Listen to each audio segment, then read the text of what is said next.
আমার প্রশ্ন পানি উন্নয়ন জবাব দিতে হবে, কেন পানি উঁচু এবং পানি উঁচুর জন্য আমাদের ওই পাশে পলি এবং ওই বাঁধটা।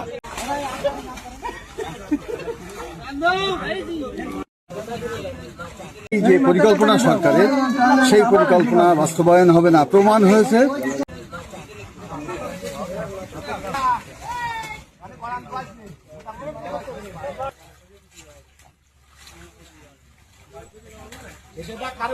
প্রাক্তন headmaster of Mashiyati high school, now I am 77 years.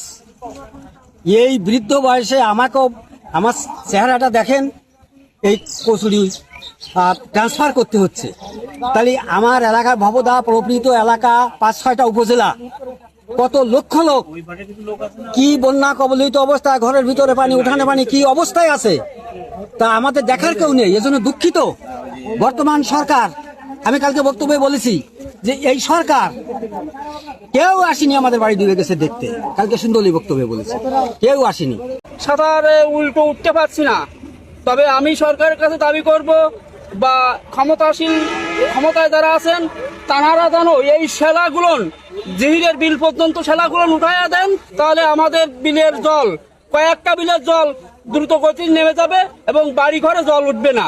খনন করা হয়েছে, ওই নদীর সমস্ত বাঁধ অপসারণ করে দিতে হবে।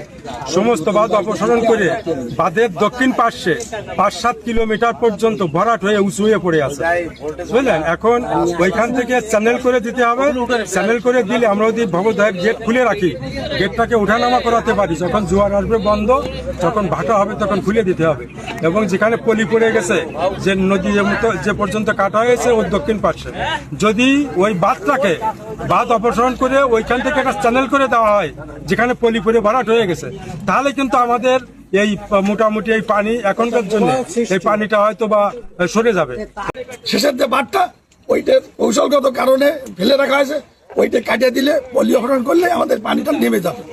এই আমাদের সমস্যা এবং স্থায়ী সমাধানের জন্য আমাদের টিআরএম এর দিকে যেতে হবে। কিন্তু আমাদের পানি উন্নয়ন বোর্ড চাচ্ছে যে তারা এখানে পাম্প সেট করবে। তাই 2 বছর আগে পাম্প সেট ক্রয় করেছে, এই পানির ভিতর সে বসানো হয়ে গেছে। এটা আমাদের পানি উন্নয়ন বোর্ডের কারসাজি। আমি বিষয়টারে পানি উন্নয়নের তাদের জন্য দায়ী করি এবং আমরা সবসময় আমাদের এলাকার জনমত যে আমরা টিআরএম ছাড়া আমাদের এই কোনো সমাধান নেই।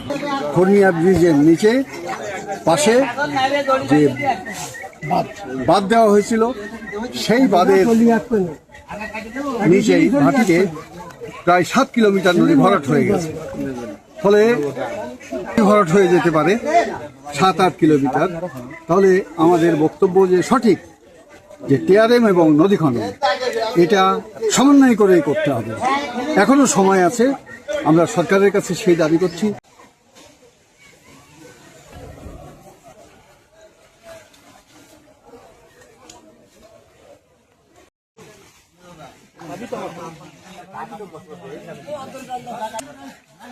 ওই